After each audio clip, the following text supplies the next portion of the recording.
Hello दोस्तों, where trans नमस्कार। मैं दीवान सिंह।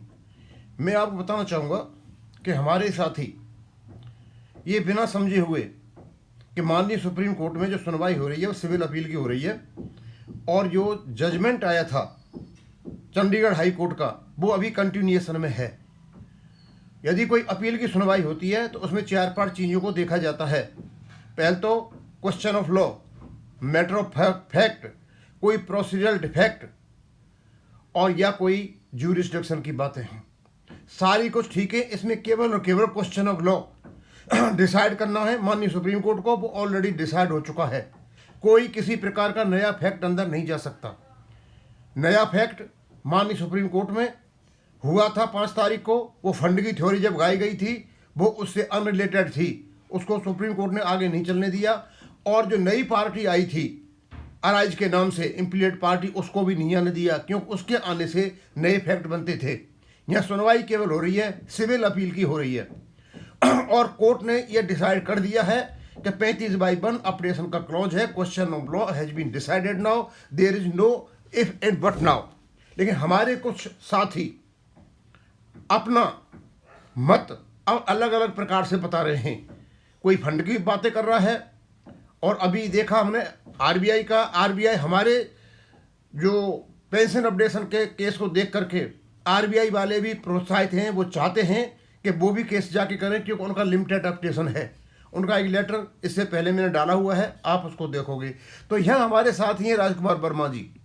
राजकुमार वर्मा जी, केवी आचार्य जी, सुब्रता सरकार जी और सेवाराम जी की ध्यान आकर्षण के लिए एक पत्र लिखा है, और एक ऐसी कहानी गई है उसमें जिस कहानी से कोई भी संबंध नहीं है। हाँ, यदि हमसे इन्होंने पैसा लिया है और अपने हिस्से का पैसा इन्होंने नहीं दिया है 2010 में, तो आप केस कर सकते हो कि आपसे ये पैसा लेने के अधिकार नहीं थे, आपके पास वो अनलॉफुल रिकवरी थी। दूसरी बात मैं बता दूं, 12 बैंकों के 12 पेंशन फंड हैं, 12 ट्रस्ट हैं, अलग अलग बैंक की अलग अलग जिम्मेदारी है।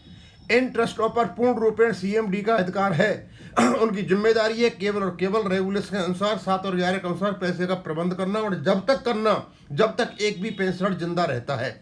यानी कहने का मतलब ये है, ये इर्रेवोकेबल ट्रस्ट है, और ये जब तक इर्रेवोकेबल रहेगा तब तक इनके पेंशनर जिंदा हैं। तो 65, 70, 65, 70, 2070, 2065, 60 में लगभग ये बैंकों से जो सारे जितने भी पेंशनर्स हैं वो डिसअपियर हो जाएंगे, क्योंकि उसके बाद 2010 से जैसे ही नई पेंशन स्कीम आएगी, एनपीएस आएगा, यूपीएस आएगा, ये सारे खत्म हो जाएंगे।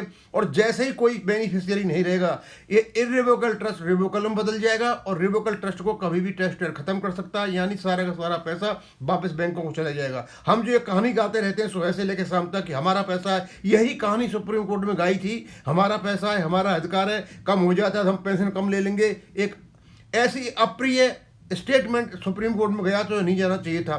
लगभग उसी हिसाब से यहाँ है। वर्मा जी माफ़ करना, लेकिन मुझे कहना पड़ेगा कि आप जो कुछ भी ये बता रहे हो इसकी यहाँ प्लीज़ ज़रूरत नहीं है। मैं आपको पढ़ के बताता हूँ। मैं ये लेख लिखना नहीं चाहता था, परंतु जो सोशल मीडिया पर हल्ला मचा हुआ उसमें मेरी जानकारी के अनुसार यथास्थिति पूर्व में रही है। उनमें से एक पेंशन एक्टिविस्ट के रूप में पेंशन की सच्चाई से अवगत कराना मेरा धर्म और दायित्व बनता है। इसी कारण ये पोस्ट डाल रहा हूँ। मैं 2010 में रिटायरीज के लिए डीएफएस की पहल पर पेंशन के लिए सेक्रेटरी में दिया गया था, क्योंकि बहुत अधिक संख्या में रिटायरीज पेंशन को ऑप्ट नहीं किया था, जिसके कारण लगभग 16,000 करोड़ रुपये का अनुमानित खर्चा बताया गया था, जिसका 70% लगभग 11,500 करोड़ रुपये बैंकों को पेंशन फंड जमा कराना था, और लगभग 4,800 रुपये रिटायरीज को 56 रुपये जमा कराना था। और उसके बाद अब इस अनुमान के अनुसार आप कहते हो कि मतलब बैंक ने जो 11,500 करोड़ रुपए थे वो नहीं जमा कराए, बैंक मार गया इन पैसों को। सर, हमें इससे कोई मतलब नहीं है जमा कराए या नहीं कराए। और इस समय जो केस चला हुआ है उसमें फंड से भी कोई लेना देना नहीं है, क्यों नया तथ्य कोई नहीं ला सकते। और दूसरा बात है, फंड आपका अपडेशन का कोई आधार भी नहीं है। इसी कहानी ने हमको अब तक पेंशन अपडेशन नहीं होने दिया। फिर आगे पढ़ता हूँ, क्या कहते हो आप। अब इस अनुमान की सच्चाई सुन लीजिए। 56% के रूप में जो पैसा रिटायरी को जमा करना था, जो उन्होंने जमा भी नहीं किया, वो 4,800 करोड़ से अधिक था। लेकिन जो 70% पैसा जो 11,500 बैंकों को जमा करना था उन्होंने जमा नहीं किया, क्योंकि एक्ट ओरिजिन ने पुनः अनुमान घटाकर सर्टिफिकेट दे दिया। पर्याप्त धन पेंशन फंड में जमा, जिसका प्रभाव ये निकला कि पेंशन फंड में आज लगभग 60,000 करोड़ रुपये जमा हुआ है, और ये राशि प्राप्त हुई थी तो सब बैंकों ने ये पैसा 2010 में पेंशन फंड में डाला तो 2026 तक उस समय की ब्याज दर से पहले 2300 रुपया 2300 अगले 6 वर्ष में इतना हो जाता है, इतना हो जाता है। सर मैं आपको बताना चाहूँगा कि बैंकों ने जमा नहीं कराया, आपके पास प्रूफ है, इसे आपसे भी नहीं ले सकते। पहली बात तो आपसे ले ही नहीं सकते क्योंकि आपका रेगुलेशन अलाउ नहीं करता कि आपसे किसी प्रकार की रिकवरी हो। वर्मा जी आप कोर्ट जाइए, कोर्ट में केस कीजिए। कई लोगों ने कोर्ट में केस कर रखे हैं कि हमसे अनलॉफुल रिकवरी की थी, आपसे भी अनलॉफुल रिकवरी की है। और यदि साबित हो जाता है कि आपसे लिया और बैंकों ने जमा नहीं कराया है तो आपको कोर्ट में जाकर के बल मिलेगा और आपको पैसा आपको वापस मिलेगा। लेकिन पेंशन अपडेशन केस में इस कहानी से कोई भी लेना देना नहीं है। 2019 और 20 में बैंकों ने अपने एपीए को आउट किया, जैसे पेंशन फंड के इन्वेस्टमेंट, यहाँ कुछ पेंशन ने पैसा निकाल लिया, कर लिया, ये सारी कहानी आई जितनी भी, ये निकाल नहीं सकते, इर्रिवोकेबल ट्रस्ट है। लेकिन आप उसके जिम्मेदार नहीं हो, आपको केवल पेंशन मिलनी चाहिए। बैंक चाहे उसको खत्म करे, रखे नहीं रखे, अब क्योंकि ये फंड क्रिएट कर दिया है, ये लीगल ड्यूटी है उनकी, अपने पास से वो पैसा दे नहीं सकते, इसलिए फंड क्रिएट कर रखा है। फंड में पैसा देना बैंक का काम है, हमारे निकालें करें कुछ भी करें, लेकिन जब तक आप जिंदा हो तब तक पेंशन देना एज पर रेगुलेशन बैंकों का काम है। हमने ये जो कहानी गा रखी है फालतू की, ये फालतू की कहानी में हम भी शामिल हो गए क्योंकि ये कहानी गाई गई थी केवल के आईबीए के द्वारा फिर यूएपी ने इसको प्रसारित किया और प्रसारित करने के बाद आपको इसी चीज में उलझा दिया कि इन्होंने हमारा फंड निकाल लिया, ये कर लिया। You are nobody at all in the fund.